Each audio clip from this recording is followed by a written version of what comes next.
Once upon a time, in the glittering heart of Asaba, where towering skyscrapers kissed the clouds and the riverside shimmered with luxury, lived a couple whose fame and fortune seemed to be beyond compare.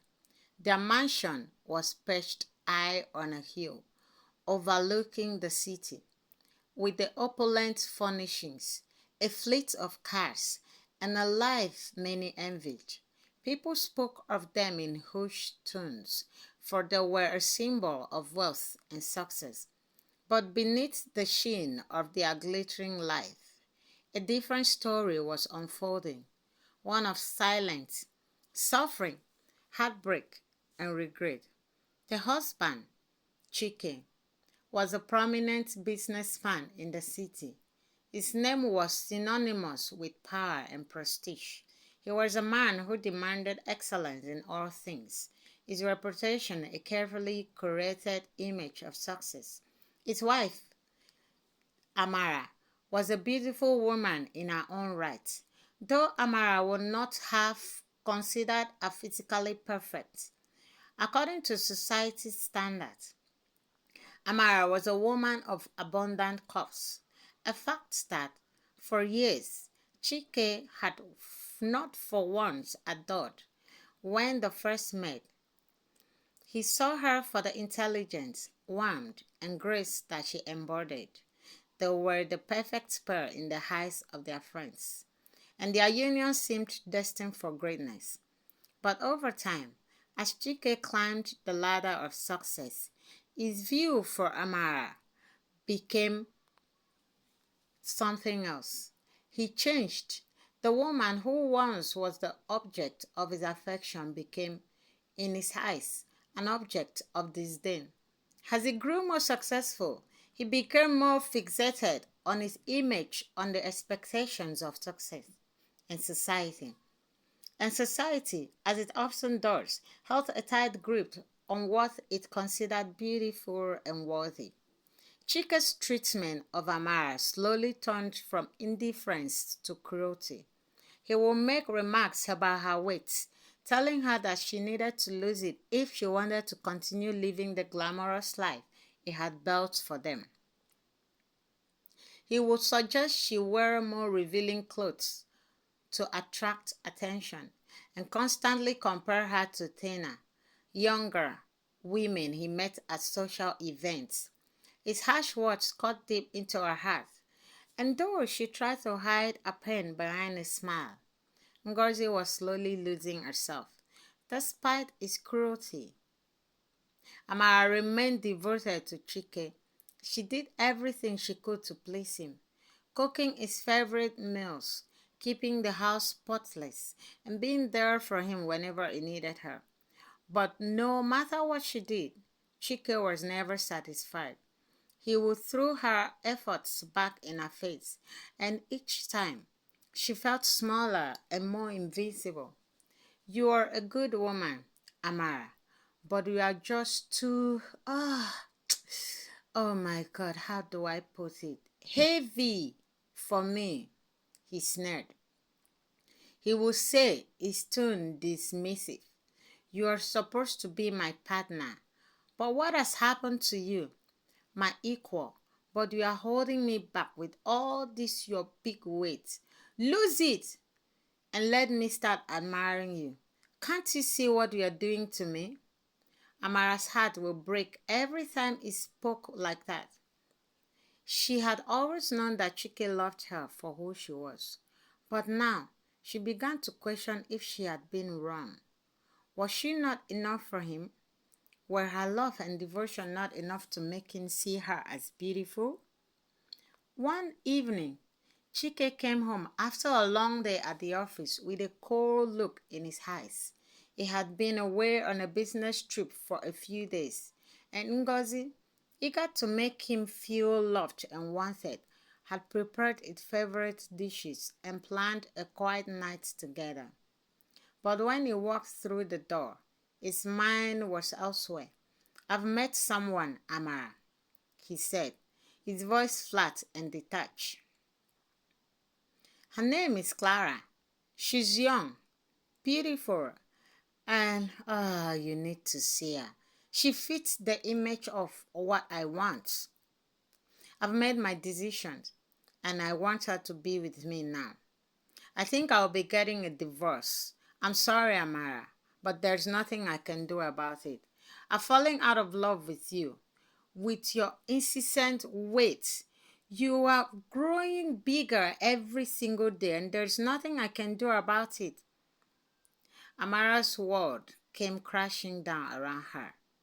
She had suspected that something was wrong, but hearing those words, seeing the coldness in his eyes, was rather too harsh. Was a blow she could hardly recover from. She couldn't even speak. Her throat was tight, and her hands trembled as she fought back the tears. She could leave. You have to leave, Chike continued, his words like daggers. I'm tired of this life with you. You don't fit the image I want to project anymore. I've made my choice and decision, he said. He didn't even give her a chance to respond. He simply walked out of the house, leaving her standing there, shattered, with their two children, two innocent souls who loved their father, but could already sense the pain in their mother's heart. Amara couldn't stay in the house any longer. The walls, once filled with the laughter and love of their family, now felt suffocating. She gathered her children, packed a few belongings, and left. She didn't know where she was going, but she knew she couldn't stay in the house that had once been her sanctuary. For months, she wandered from place to place, finding temporary shelter with friends and family, but nothing felt like home. Her children, too, felt the weight of the absence of their father. The pain of Chike's abandonment was something they didn't fully understand, but they felt the tension in the air whenever he spoke.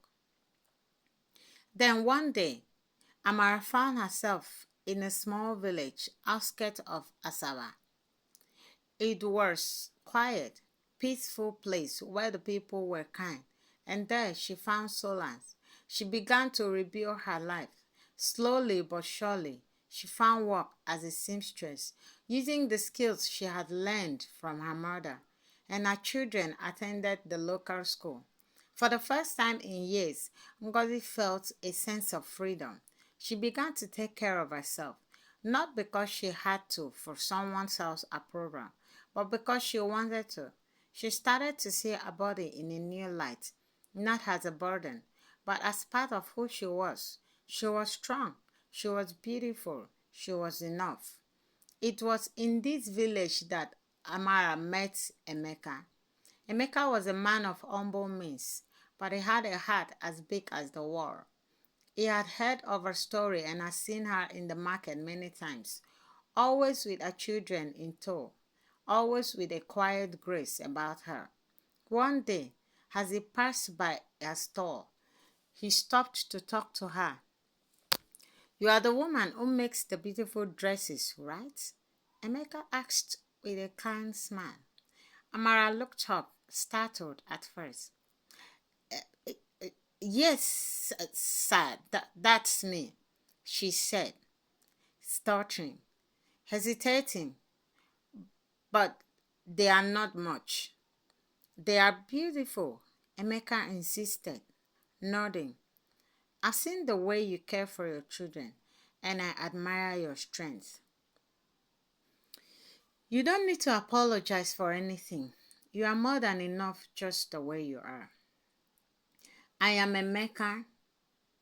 I own a business in Asaba, but I came here sometimes to find solace when I feel I'm burdened and lonely. For the first time in a long while, Ngozi felt seen. She had always believed that she had to be something more to be loved. Slimmer, prettier, more perfect. But Emeka didn't see her flaws. He saw her beauty, her heart, her strength.